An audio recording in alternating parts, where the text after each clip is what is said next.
आपके पास जो होगा ना ये स्पेक्ट ओपन हो जाएगा, ठीक है।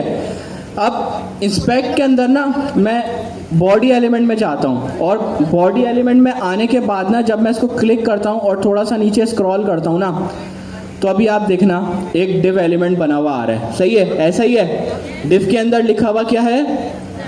हमजा अहमद अलवी, ऐसा ही है। मैंने डिव के अंदर हमजा अहमद अलवी लिख दिया। अब इसके आगे मैं कुछ और भी लिख देता हूँ, हेलो वर्ल्ड लिख देता हूँ, सही है। तो इसने क्या किया, हेलो वर्ल्ड भी आगे अपेंड कर दिया डिव के अंदर। अब फ्रैगमेंट का फ़ायदा क्या है? अब जैसे ही मैं डिव्स हटा देता हूँ, सही है, और अब जाके मैं इंस्पेक्ट के अंदर देखता हूँ। अब आप इस चीज़ को गौर करें, हमारे पास क्या लिखा हुआ आ रहा है? सर जूम करें ना, सिर्फ स्ट्रिंग लिखी हुई आ रही है, टैग गायब हो गया। फ्रैगमेंट बेसिकली ये करता है कि वो अपनी अपीयरेंस जो है वो आपकी जो ये पूरी की पूरी HTML रेंडर होती है ना, इससे गायब कर देता है। अगर मैं डिव लिखता हूँ तो डिव शो करता है, सही है। जैसे ही मैं एम्प्टी ब्रैकेट लगा देता हूँ, एम्प्टी ब्रैकेट लगाने के बाद क्या होता है, उसकी जो अपीयरेंस होती है ना वो गायब हो जाती है। अब जब वो गायब होती है तो मेरे पास कोई एलिमेंट बना हुआ नहीं आ रहा। अगर मैं यहाँ पे स्पैन लिख दूंगा इसकी जगह के ऊपर, या पी टैग, पी का मतलब क्या होता है हमारा? पैराग्राफ।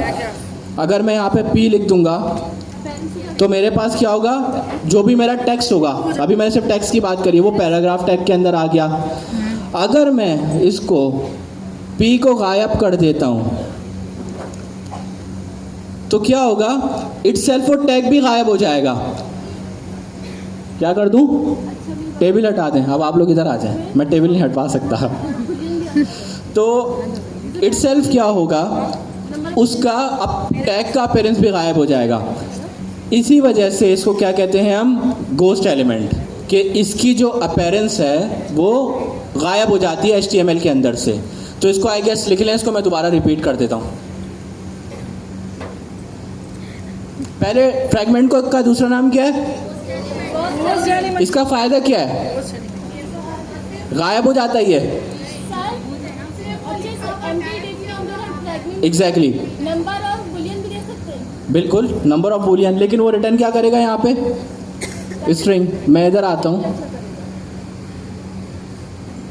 1 2 3 4 5 6 7, क्या दिया उसने मुझे? स्ट्रिंग रिटर्न कर दिया। तो सबसे पहले तो लिखिए गोस्ट एलिमेंट का जो सेकंड नेम है वो क्या नाम है? फ्रैगमेंट का सेकंड नेम क्या है? गोस्ट एलिमेंट है। इसका पर्पस क्या है? ये टैग को ही गायब कर देता है, बिल्कुल।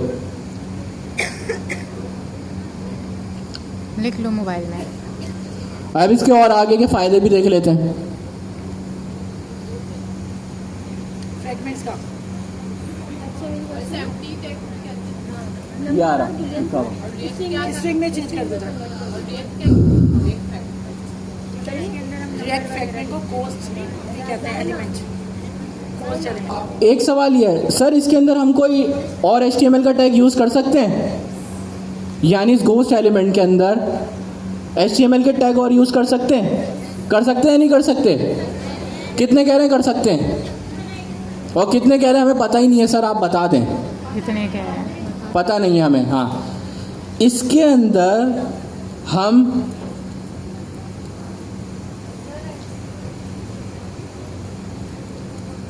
और टैग भी यूज़ कर सकते हैं। अब मैंने एक लिखा, इसी के साथ साथ 2 3, सही है, मैंने 3 पैराग्राफ डिक्लेयर कर दिए हैं। अब मैं जाके डॉम के अंदर देखूंगा तो क्या हो गया, मेन जो मेरा गोस्ट एलिमेंट था वो तो गायब हो गया।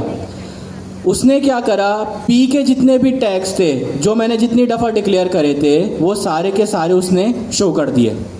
इसका मतलब क्या है कि गोस्ट एलिमेंट इटसेल्फ खुद तो गायब हो जाता है, लेकिन इसके अंदर जो बाकी के HTML टैग्स आ रहे होते हैं वो दिखा देता है। तो ये चीज़ क्लियर हो गई सबको? के टैग दोबारा आ गए। यानी एक गोस्ट एलिमेंट के थ्रू आप क्या कर सकते हो, अपने टैग को, मेन टैग को गायब कर सकते हो, लेकिन उसके अंदर के एलिमेंट्स आ सकते हैं। इसी तरीके से आपके जो है डिफ के अंदर भी ऐसा काम हो सकता है। अब एक चीज़ उठती है, सर इसका पर्पस कहाँ कहाँ यूज़ कर सकते हैं इसको, ऐसा ही है? Yes. हम इसकी जगह पे डिफी ना यूज़ कर लें, ऐसा ही है? ठीक है। अब किस किस को ये चीज़ समझ आ गई है, हैंड रेस करो, किस किस को नहीं आई है, इसको मैं रिपीट करूँगा। आ गई है? तो किस किस को नहीं आई है? फ्रैगमेंट समझ